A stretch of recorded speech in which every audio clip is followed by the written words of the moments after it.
My father's funeral service had barely begun when my estranged mother, who vanished 20 years ago, marched in with 4 strangers in tow. She demanded his entire estate, claiming he promised to support them. But she didn't know I found the one document that would destroy her. This is where the story truly begins, and you won't want to miss what happens. Make sure you're subscribed to see it through to the end. We're always curious. Where in the world are you all watching from today? Let us know in the comments. The silence in the funeral home was heavy, a suffocating blanket that seemed to press the air out of my lungs. I stood by the open casket, my hand resting on the polished mahogany, looking down at the face of the man who had been my entire world for 20 years. My father looked peaceful, which felt like a cruel lie compared to the storm raging inside me. He had been a man of quiet strength, a pillar of stability who had taught me that integrity was the only currency that mattered. And now he was gone. A sudden heart attack, they said. It was quick, painless. But for me, the pain was anything but quick. It was a slow, grinding ache that settled deep in my bones. Alexandra. I didn't turn around immediately. I recognized the voice. It was Uncle Arthur, my father's younger brother and the only other family I had left, or so I thought. I took a shaky breath, smoothing the fabric of my black dress, and finally turned to face him. Arthur looked older than I had ever seen him. His usually bright eyes were rimmed with red, and his shoulders, usually broad and capable, were slumped under the weight of grief. "It's almost time to start the service," Arthur said softly, stepping forward to place a comforting hand on my shoulder. "People are arriving. Mr. Henderson is here, too. He asked to speak with you briefly before we begin, but I told him it could wait." I nodded, my voice catching in my throat. "Thank you, Arthur. I just needed a moment alone with him." "I know," Arthur whispered, squeezing my shoulder. "He loved you more than anything, Alex. You know that, right? He was so proud of the woman you became." "I know," I managed to choke out. And I did know. My father had been both mother and father to me since I was 8 years old. He had championed my career, celebrated every promotion, and listened for hours as I rambled about the intricacies of forensic accounting. He was my rock, and now I was adrift. We walked together toward the main chapel doors. The air conditioning was humming, a low drone that did little to mask the sound of hushed whispers from the gathering crowd. Friends, colleagues, neighbors, they were all there to pay their respects. I forced a weak smile as I passed Mrs. Gable, our next-door neighbor, who was dabbing her eyes with a handkerchief. But just as Arthur reached for the handle of the double doors to open them fully for the procession, they burst open from the outside. The sound echoed through the quiet hallway like a gunshot. Everyone froze. The hushed whispers died instantly. Standing in the doorway, framed by the bright afternoon sunlight streaming in from the parking lot, was a woman. She was wearing a wide-brimmed black hat that looked more suited for the Kentucky Derby than a funeral, and a black dress that was just a shade too tight and a few inches too short for the occasion. She wore oversized sunglasses, hiding her eyes, but I didn't need to see them to know who she was. The scent of her perfume hit me before she even took a step, an overpowering mix of gardenias and something metallic. It was a smell I hadn't smelled in 2 decades, but it triggered a visceral reaction in me instantly. My stomach dropped. My hands turned to ice. Behind her stood 4 children and teenagers, ranging in age from maybe 6 to 18, all looking uncomfortable and out of place in ill-fitting dark clothes. The woman lowered her sunglasses, revealing eyes that were the exact same shade of hazel as mine. She looked around the room, creating a spectacle, absorbing the shock on everyone's faces before her gaze landed on me. "Alexandra," she said, her voice loud, theatrical, and dripping with a synthetic warmth that made my skin crawl. She threw her arms wide, as if expecting me to run into them. "My baby girl, Mommy is finally home." I felt Arthur stiffen beside me. I couldn't breathe. The woman who had packed a suitcase and walked out the front door on my 8th birthday, telling me I was too much work and that she needed to find herself, was standing 10 feet away. She took a step forward, her heels clicking sharply on the tile floor. Oh, look at you, she cooed, ignoring the stunned silence of the 50 people behind me. You look just like me. Aren't you going to give your mother a hug? We have so much to discuss. She gestured vaguely to the 4 children behind her, who shuffled awkwardly. And you haven't even met your brothers and sisters yet. We're a LL family here, aren't we? I looked at her, then at the casket behind me, and felt a surge of nausea. The grief I had been feeling moments ago was instantly replaced by a cold, sharp clarity. This wasn't a reunion. This was an invasion. You have no right to be here, I whispered, my voice trembling not with sadness but with fury. She laughed, a hollow, tinkling sound. Don't be silly, darling, I'm his widow, and I'm here to collect what's mine. The betrayal of her abandonment was one thing, but seeing her here, now, using my father's death as a stage for her return, that was worse than the diagnosis. That was worse than the death itself. The funeral service was a blur of surreal horror.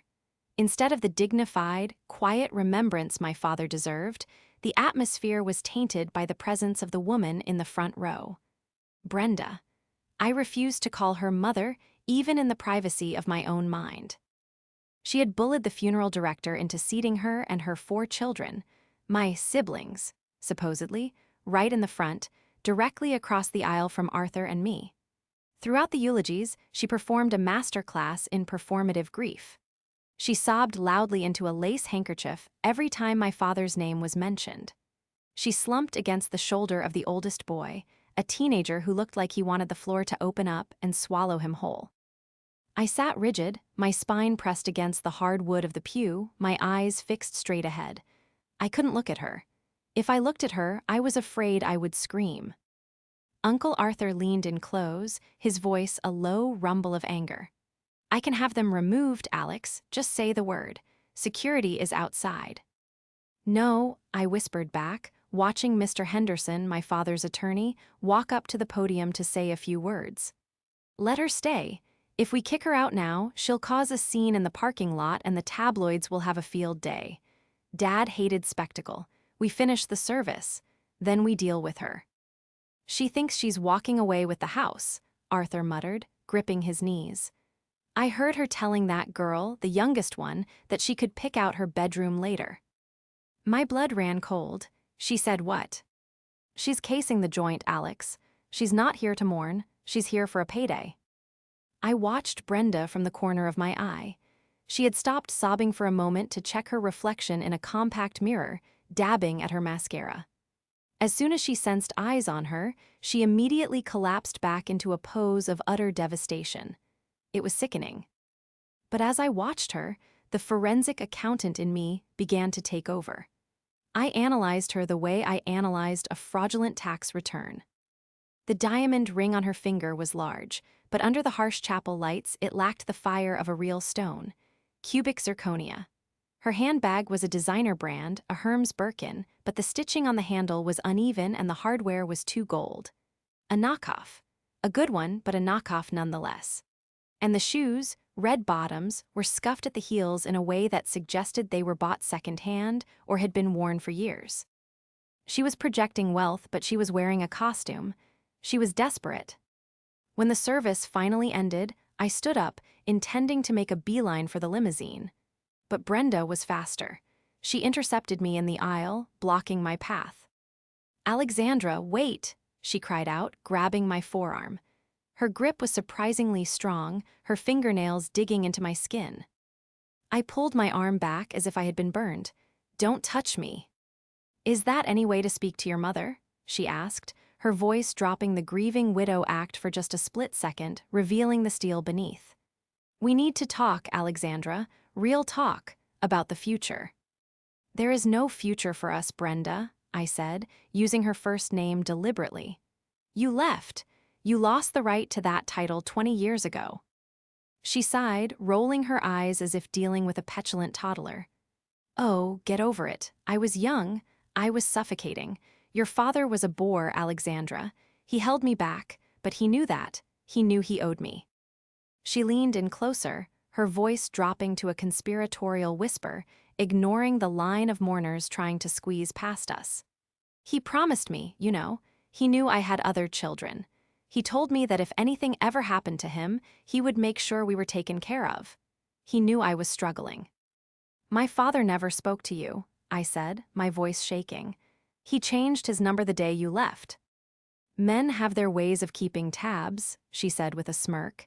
He felt guilty, and now I have 4 mouths to feed. I'm entitled to my share.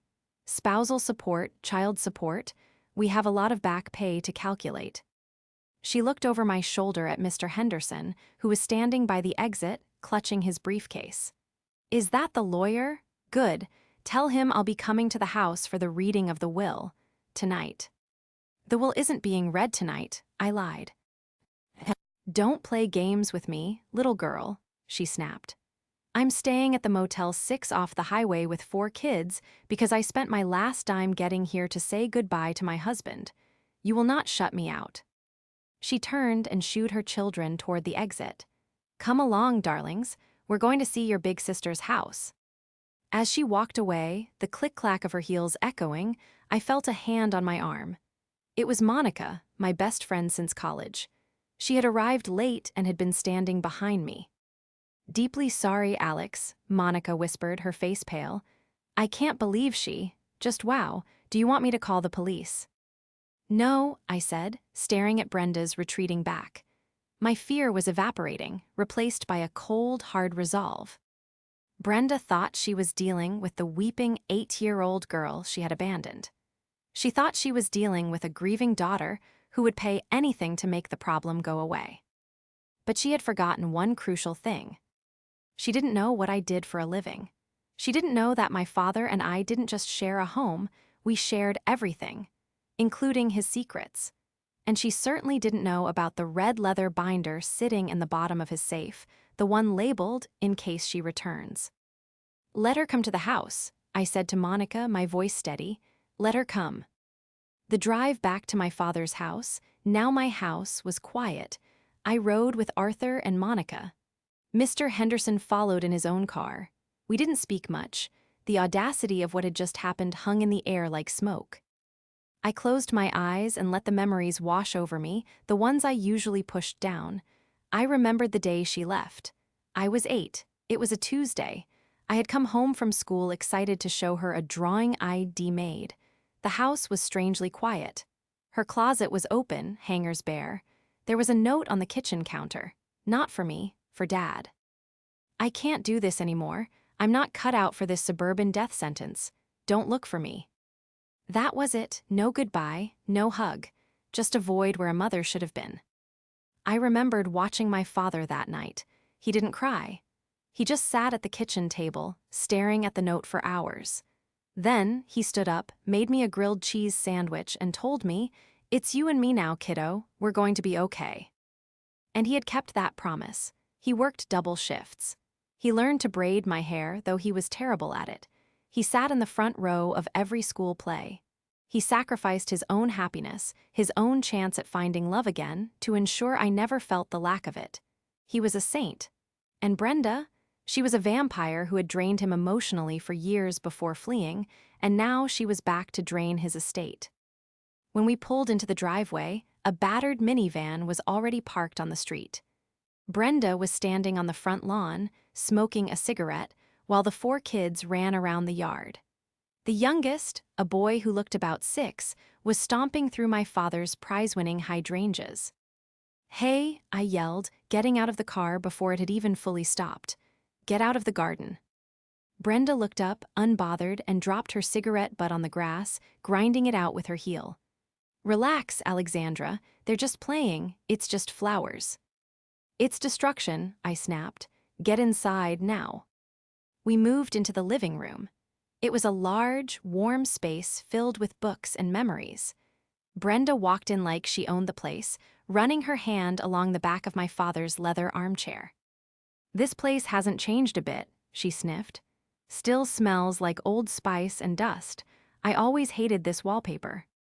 "You lost your vote on the decor 20 years ago," Arthur said, his voice gruff as he stood by the fireplace, crossing his arms. Brenda ignored him and turned her attention to the children. She lined them up on the sofa. Kids, this is your sister, Alexandra. Alexandra, meet. She pointed down the line. Jason, 18, Tiffany, 15, Kyle, 12, and Benny, 6. The kids looked at me with a mixture of curiosity and boredom.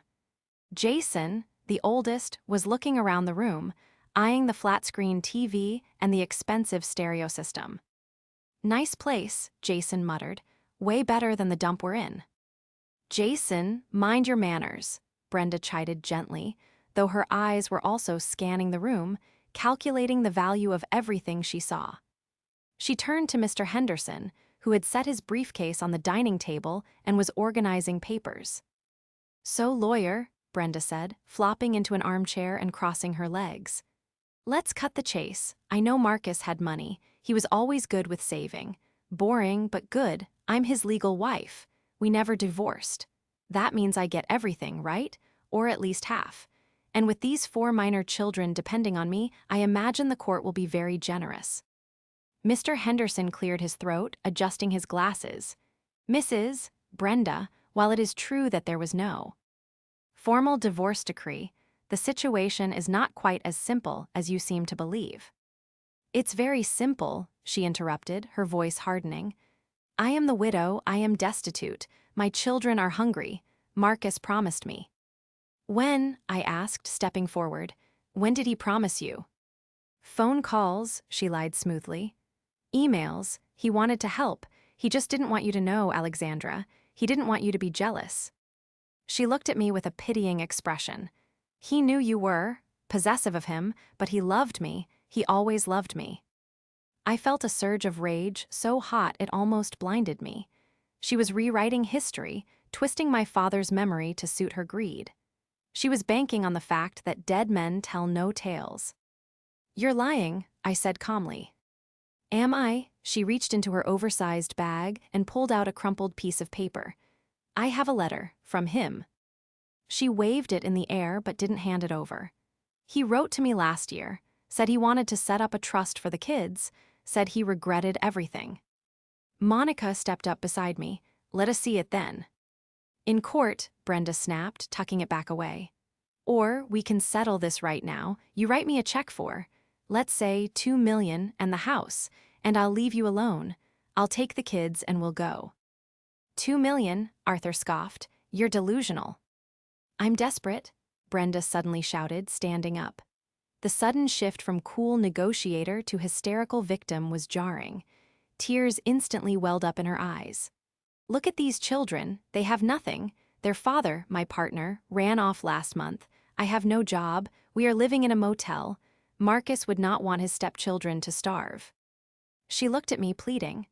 Alexandra, please, you have a good job, you don't need all this. You're a grown woman, help your family. For a second, the room was silent. The image of the struggling mother was powerful. If I didn't know her, if I didn't know the black hole of narcissism that lived in her chest, I might have faltered. But I was a forensic accountant. My job was to look past the emotional narrative and find the hard data. And the data I was seeing, the expensive highlights in her hair, the new iPhone in Jason's hand, the specific way she phrased her demand, didn't add up to destitute. It added up to con artist.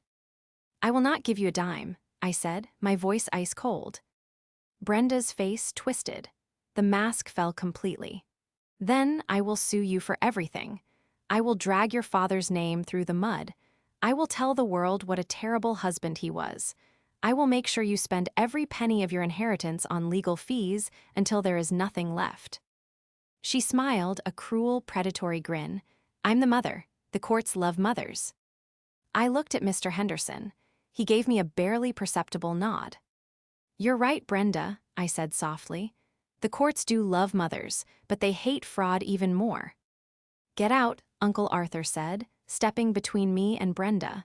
His voice wasn't loud, but it carried the weight of a man who had spent 40 years working construction. You've said your piece. Now get off this property before I call the sheriff. Brenda stared at him, calculating the odds, then sneered. I'm leaving, but I'll be back. And when I come back, I'm coming with a moving truck. She snapped her fingers at the children. Let's go. Your sister needs time to think about how generous she wants to be." As the front door slammed shut, the silence that rushed back into the house was deafening. I felt my knees give way, and I sank onto the sofa, the adrenaline crash hitting me all at once. Monica sat beside me immediately, rubbing my back, while Arthur paced the room, muttering curses under his breath. "She's bluffing," Arthur said, though he didn't sound convinced. "She has to be. Marcus wouldn't have left her a penny." "She's not bluffing about her intent," Mr. Henderson said gravely, opening his briefcase again. "And regarding the legal standing, if they were never divorced, she is technically the next of kin. Unless there is a will stating otherwise, she has a claim to the statutory share of the estate. In this state, that's 1/3, regardless of what the will says, unless she was specifically disinherited with cause or signed a waiver." "She signed it," I said, my voice quiet but firm. I looked up at them. "I know she did." "How do you know, Alex?" Monica asked gently. "You were 8. "Because Dad told me," I said, standing up. "He didn't tell me the details. He just told me, I bought our freedom." I never understood what he meant until I started studying forensic accounting. You don't buy freedom with emotions, you buy it with a contract. I walked out of the living room and down the hall to my father's study. It was a sanctuary of dark wood and the smell of old paper and pipe tobacco. I walked straight to the large painting of a lighthouse hanging behind his desk. I reached behind the frame and found the small latch, swinging the painting open to reveal the wall safe. My hands trembled as I dialed the combination, 8/15/95, the day she left. He had made the combination the day our new life began. The heavy steel door clicked open. Inside, stacked neatly beside deeds and passports, was a thick, red leather binder. The spine was labeled simply, "Contingency." I pulled it out and carried it to the desk, laying it down like it was a loaded weapon. Arthur and Mr. Henderson gathered around me. "This," I said, opening the cover, "is why she loses." The first page wasn't a legal document. It was a handwritten log, penned in my father's neat, blocky script. June 19, 2004. Brenda demanded $50,000 to sign the custody waiver. Paid via cashier's check $44,590. July 12, 2005. Brenda threatened to sue for visitation rights unless I paid off her credit card debt, $12,400. Paid. Condition: she stays out of state. March 3, 2010. Brenda requested $100,000 for a business venture. Refused. She threatened to contact Alexandra. I countered with the fraud evidence from the 3 tax year. She backed down. My heart broke reading it. He had been paying a ransom for my peace of mind for years. He had shielded me from her greed, absorbing the blows so I could grow up thinking she just didn't care, rather than knowing she saw me as a bargaining chip. "Flip the page," Arthur urged. I turned past the log. There, in a plastic sleeve, was a document titled Post-Marital Separation and Asset Forfeiture Agreement. It was dated 20 years ago. "Look at this," I pointed to Clause 4. "In exchange for a lump sum payment of $75,000, Brenda Miller hereby waives any and all future claims to the estate, assets, or property of Marcus Miller, including any rights to spousal support or inheritance." "It's notarized," Mr. Henderson whispered, leaning in, his eyes widening. "And witnessed. This is ironclad. If she signed this, she has no claim." "But wait," I said, turning the page again. "Why did she say they never divorced?" I found the answer in a manila envelope tucked at the back. It wasn't a divorce decree. It was a private investigator's report from 15 years ago. Subject: Brenda Miller. Current status: cohabiting with Stephen R. Vance in Scottsdale, Arizona. Subject is using the alias Brenda Vance, but no marriage license found. She didn't divorce him, I realized, the pieces clicking together in my mind. Because if she divorced him, she'd lose the leverage of being his wife. She stayed legally married to keep him on the hook, but she signed away her rights to get quick cash whenever she messed up. "She thinks this copy is gone," Arthur said. "She probably destroyed her copy years ago and assumes Marcus lost his." She's counting on the fact that he's dead and I'm clueless, I said, closing the binder. A cold determination settled over me. She thinks I'm just a grieving daughter. She doesn't realize she's messing with a forensic accountant who specializes in asset recovery. I looked at Mr. Henderson. Don't tell her we have this, not yet. What? Mr. Henderson blinked. Alex, we can stop this right now. We show this to the judge and she's out. No, I said, standing up and walking to the window. I watched the street, half expecting her minivan to come roaring back. If we show her this now, she'll claim she was coerced. She'll say Dad forced her to sign it under duress. She'll drag this out in probate court for years, bleeding the estate dry with legal fees just to spite me. I've seen it happen in a dozen cases at work. I turned back to them. I need to catch her in a lie so big, so verifiable that no judge will ever believe a word she says. I need to investigate her finances. If she's as desperate as she says, she's made mistakes. Sloppy ones. I can hire a pie, Mr. Henderson offered. Do it, I said, but I'm going to do my own digging. I want to know who those kids are. I want to know where she's been living. And I want to know exactly why she came back now. People like Brenda don't show up for funerals unless they're running away from something else. 3 days later, we met in Mr. Henderson's conference room. The air was sterile, smelling of lemon polish and old coffee. I sat on one side of the long mahogany table, flanked by Arthur and Mr. Henderson. Brenda arrived 20 minutes late. She swept in wearing another black dress, this one clearly new, with the tags likely tucked in so she could return it later. She wasn't alone. She had brought a man with her, a lawyer she must have found on a billboard or the back of a bus bench. His suit was shiny at the elbows, and he looked tired. Sorry we're late, Brenda breezed, sitting down without waiting to be asked. The traffic was horrendous, and of course the children were so distraught this morning, missing their new daddy. She looked at me, waiting for a reaction. I gave her nothing. I sat perfectly still. My hands folded on top of a generic file folder, not the red binder. That was hidden in Mr. Henderson's safe. Mrs. Miller, her lawyer began, consulting a crumpled notepad. My client is prepared to make this easy on everyone, in light of the emotional distress caused by being excluded from the funeral planning. We are willing to settle for the house and a monthly stipend of $5,000. Arthur made a noise that sounded like a choking dog. Mr. Henderson placed a hand on his arm to silence him. Mr. Pelosi, Mr. Henderson said calmly, your client abandoned the family home 20 years ago. We are prepared to offer nothing. Brenda slammed her hand on the table. I am his wife. I have rights. Look at this. She pulled out the letter she had waved at the funeral. She slid it across the table. I picked it up. It was typed, unsigned. My dearest Brenda, I know I have failed you. I want to make it right. When I am gone, I want you to have the house. Take care of the children. I scanned it, my professional eye picking apart the details instantly. This is typed, I said flatly. And Dad didn't own a typewriter. He hated computers. He handwrote everything, even his grocery lists. He dictated it, Brenda shot back, to a nurse at the hospital. He died of a sudden heart attack, Brenda, I said, looking her dead in the eye. He was dead before the ambulance arrived. He was never in the hospital to dictate anything. The room went silent.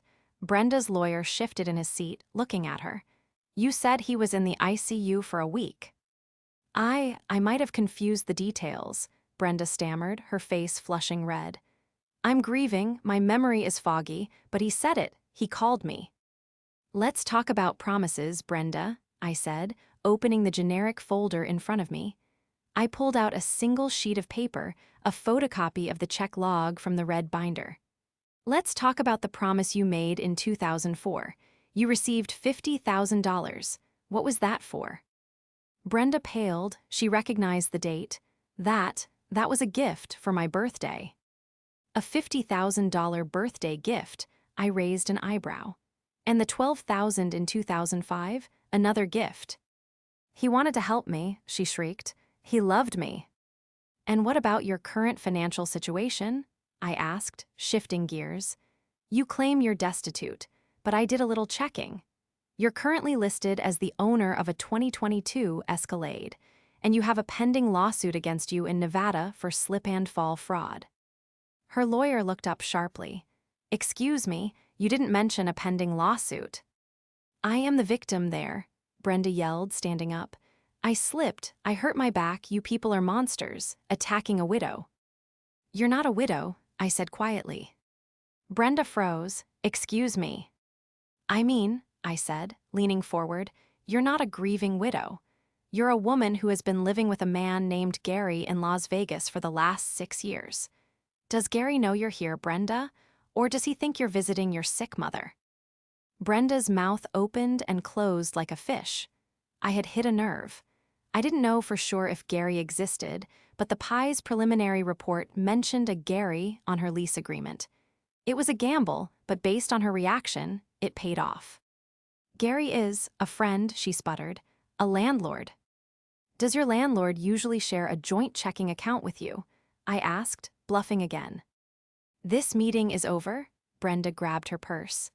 Come on, Mr. Pelosi, we're leaving, we'll see you in court, and when I win, Alexandra, I'm going to burn that house to the ground. She stormed out. Her lawyer lingered for a second, looking at me with an expression that was half apology, half exhaustion. Does she really have a fraud case in Nevada? He asked quietly. And Arizona, I lied, and probably here soon. He sighed, shook his head, and followed her out. As the door closed, Arthur let out a long breath. You were amazing, but she's not stopping, is she? No, I said, staring at the door. She's cornered, and cornered animals bite. She's going to escalate. She's going to try to destroy my reputation or Dad's legacy before she gives up. So what do? Monica asked. We wait for the second shoe to drop, I said. And while we wait, I'm going to find the real smoking gun. The check log is good, but it's just numbers.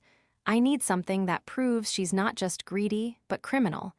I need to find out what happened to the money she did take. I was right. The escalation started 12 hours later. I woke up to the sound of smashing glass.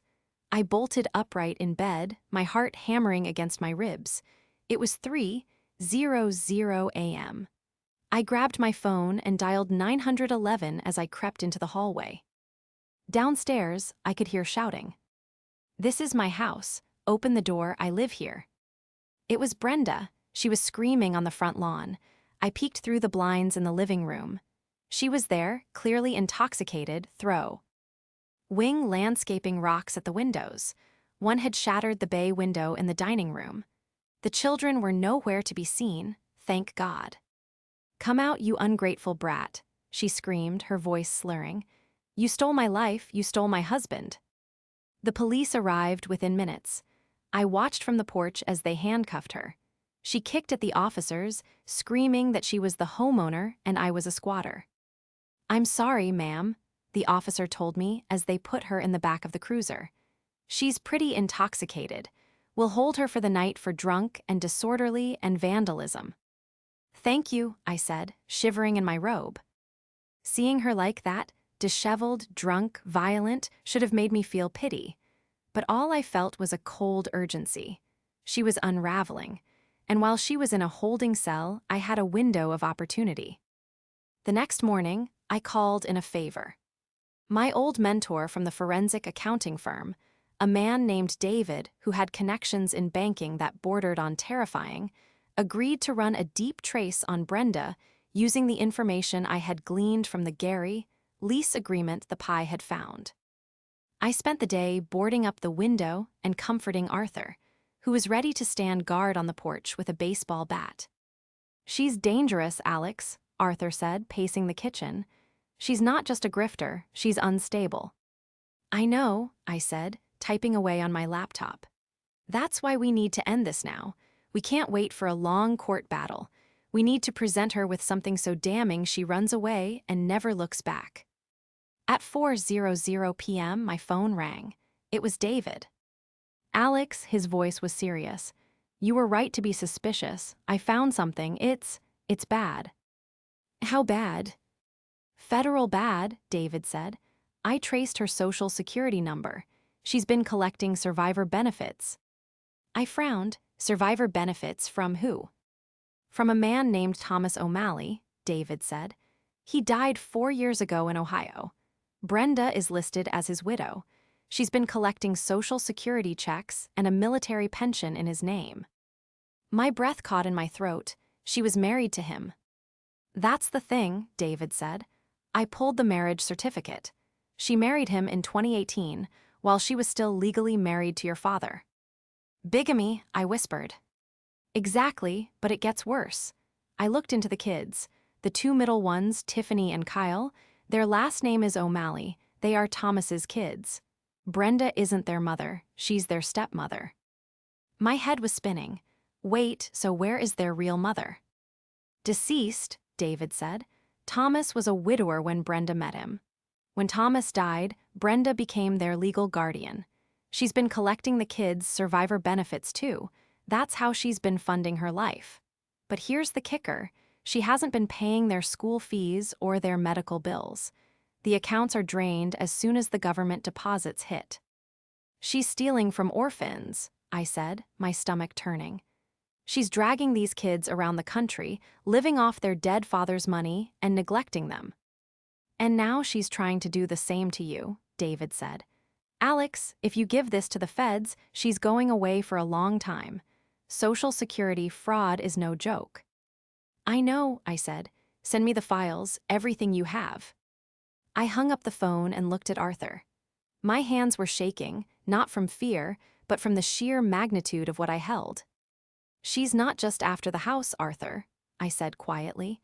She's a predator. She married another man while married to Dad, waited for him to die, and is now bleeding his children dry. Bigamy, Arthur whispered, his eyes wide. That voids everything. If she was married to another man, she can't claim to be Dad's widow in any moral sense, even if the paperwork is messy. It's better than that, I said, printing the documents David had sent. The printer whirred, spitting out page after page of bank statements, marriage certificates, and death certificates. She committed a felony, multiple felonies. I picked up the stack of warm paper. This was it. This was the trap. Mr. Henderson called, Arthur said. He set up the official reading of the will for tomorrow at noon. He told Brenda it's mandatory. She made bail an hour ago. She'll be there. Good, I said, organizing the file. I placed the red binder on the table and laid the new evidence on top of it. Let her come. Let her bring the lawyer. Let her bring the kids. I looked at the picture of my father on the mantel. He looked so stern, so protective. He had tried to buy her off to keep me safe. He had tried to handle it quietly. But silence didn't work with Brenda. You had to scream louder than her. You had to shine a light so bright she couldn't hide in the shadows anymore. Tomorrow, I told Arthur, we don't just win, we end her. The grandfather clock in the hallway chimed noon, the deep, resonant sound vibrating through the floorboards. The lib. Rary was crowded. Mr. Henderson sat at the head of the heavy oak desk, his demeanor grave. Uncle Arthur stood by the window, his back stiff, watching the driveway. Monica sat in the corner, a silent sentinel, ready to witness whatever madness was about to unfold. And then, the front door opened without a knock. Brenda swept in, followed by her entourage. She looked surprisingly put together considering she had spent the night in a drunk tank. Her hair was freshly blown out, her makeup was heavy enough to hide the fatigue, and she was wearing a white suit that screamed innocent victim. Mr. Poloski, her lawyer, trailed behind her, looking significantly less confident than he had the day before. The 4 children shuffled in last, looking exhausted and wary. We're here, Brenda announced, dropping her purse onto a side table. She didn't look at me.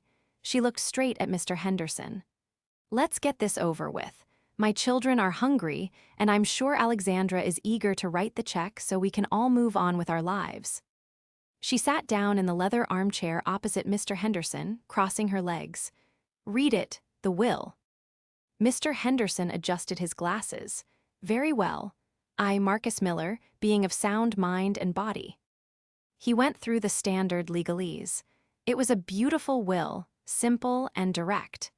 He left donations to the local library, a fund for the maintenance of the community garden, and a bequest to Arthur.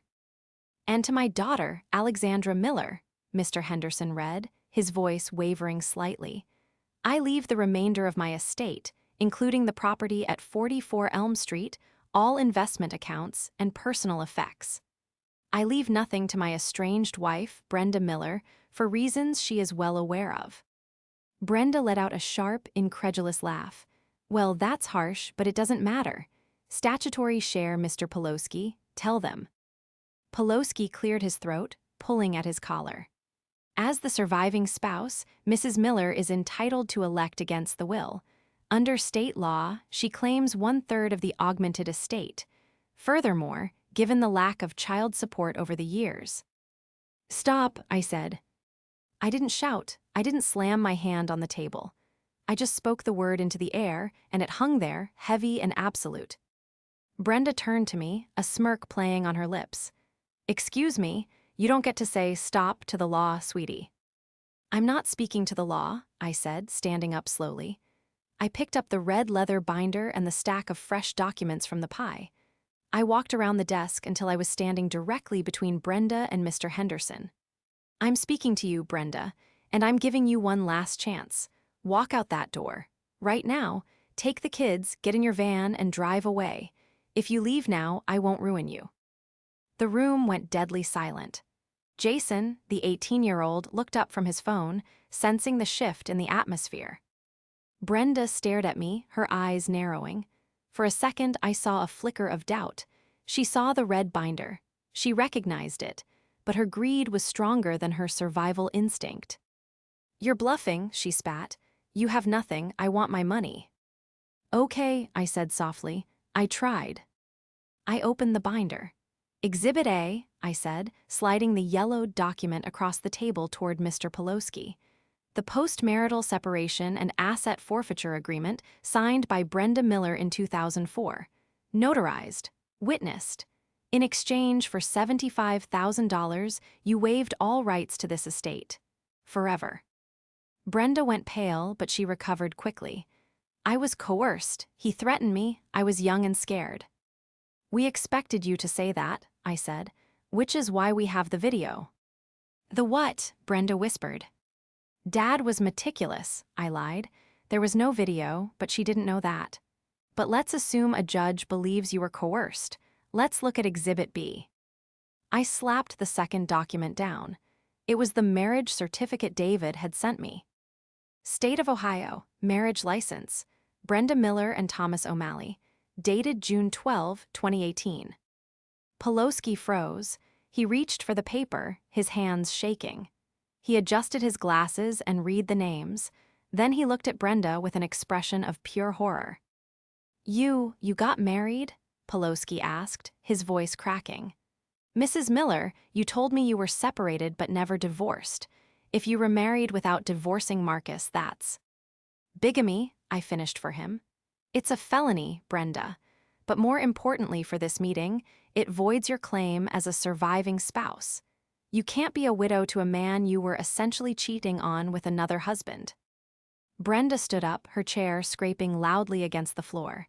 "He means nothing. It was just a piece of paper. Marcus was my soulmate." "Thomas O'Malley," I continued, ignoring her outburst and turning to look at the children. I focused on the two middle ones, the quiet girl and the boy with the glasses. "Tiffany, Kyle, Thomas O'Malley was yo. Father, wasn't he?" The girl, Tiffany, looked up, her eyes wide and fearful. She nodded slowly. "You're not Brenda's children," I said gently. "She's your stepmother."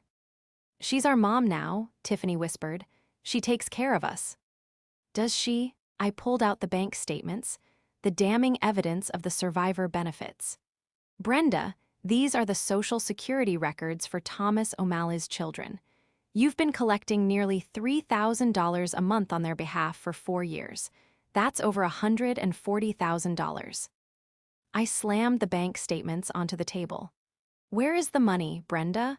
Because it's not in a college fund. It's not in a savings account. It's on your wrist. It's in that Escalade parked outside. You are stealing from orphans. You are stealing from the very children you're using as props to garner sympathy." The silence that followed was absolute. It was the silence of a vacuum, sucking the air out of the room. Jason, the oldest boy, stood up. He was trembling. He looked at his mother, or whoever she was to him. "Mom, is that true? Dad's pension. You said the government cut it off. You said we were broke." "Shut up, Jason," Brenda shrieked, wheeling around on him. Her face was twisted into a mask of pure, ugly rage. "I kept a roof over your head. I fed you, you ungrateful little parasites. You stayed at the Ritz-Carlton in Vegas last month," I cut in, reading from the credit card statement, "while these kids were eating ramen noodles in a motel." "I deserve a life," Brenda screamed, pounding her fists on the table. "I deserve nice things. I suffered. I gave birth to you." "And then you left me," I said, my voice cold and hard as steel. "You left me. You left them. You left everyone who ever loved you because you are a black hole, Brenda. You consume everything and give nothing back." Mr. Pelosi stood up. He closed his briefcase with a snap. "Mrs. Vance, or Miller, or whatever your name is, I am terminating my representation immediately. I cannot be party to fraud." "You can't leave me," Brenda grabbed his arm. "I'll sue you for malpractice." "And I," Pelosi said, shaking her off, "will be reporting this to the Bar Association and the district attorney. Good day." He walked out. Brenda stood alone in the center of the room. Her chest was heaving. Her eyes darted around the room, from the kids staring at her with betrayal to Arthur standing guard by the window to me. "You think you won," she hissed, her voice low and venomous. "You think you're so smart? You're just a lonely, bitter girl with a dead daddy. You have no one." "I have my dignity," I said, "and I have the police." "What?" The sound of sirens, which had been faint in the distance, suddenly grew loud. Blue and red lights flashed through the front window, illuminating the library walls. "I called them an hour ago," I said. "Not for the disturbance, Brenda, for the federal warrant. Social Security fraud is a serious crime." Brenda's face crumbled. The fight drained out of her instantly, replaced by a terrified, animalistic panic. She looked at the back door. "Don't even think about it," Arthur said, stepping forward to block the hallway. "It's over." The arrest was undignified. Brenda didn't go quietly. She screamed, she cried, she bargained. She tried to throw herself at my feet, begging for mercy, and when that didn't work, she spat at me. I watched it all from the porch, feeling a strange sense of detachment. It was like watching a natural disaster finally burn itself out. As the police car pulled away with Brenda in the back, silence returned to Elm Street. But it wasn't the heavy, suffocating silence of the funeral. It was the clean, crisp silence after a storm. I turned back to the house. The 4 children were sitting in the living room, huddled together on the sofa. Monica was making them tea. Arthur was on the phone with Child Protective Services, trying to explain the tangled mess of the situation. I walked over to them. Jason, the 18-year-old, looked up at me. He looked so young now, stripped of the bravado he had worn earlier. "What happens to us?" he asked, his voice cracking. I sat down on the coffee table in front of them.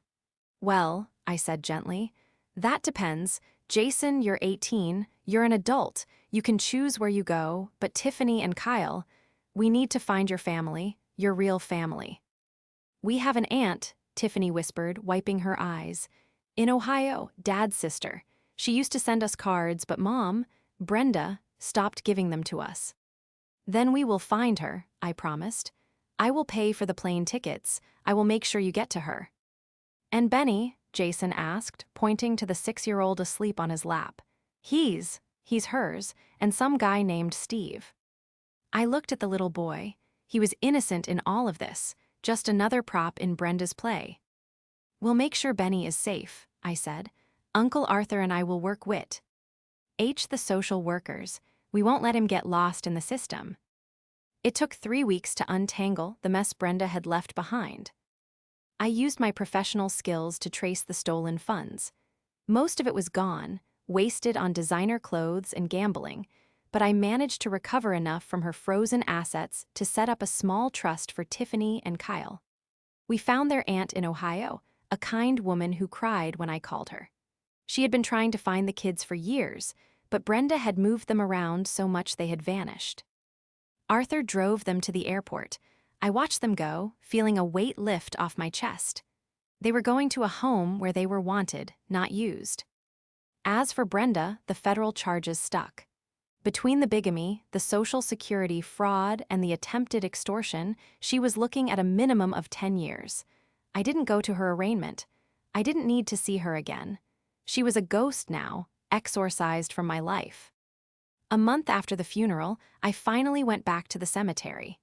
It was a crisp autumn day, the leaves turning gold and crimson. I stood by my father's grave. The headstone had finally been installed. Marcus Miller, beloved father, a man of integrity. "You were right, Dad," I said to the cold stone. "You did buy our freedom, but I had to finish the transaction." Arthur stepped up beside me, placing a bouquet of lilies on the grass. "He'd be proud of you, Alex. You handled it exactly the way he would have, with facts, with truth." "I almost lost it," I admitted, leaning my head on Arthur's shoulder. "When she brought those kids in, I was so angry." "But you used that anger," Arthur said. "You saved those kids. That's the real legacy here. You broke the cycle." I looked at the headstone one last time. For 20 years, I had lived in fear that the other shoe would drop, that my mother would return and destroy the peace we had built. She had tried. She had thrown everything she had at us. But she had forgotten the most important lesson my father ever taught me. The truth is the only thing that lasts.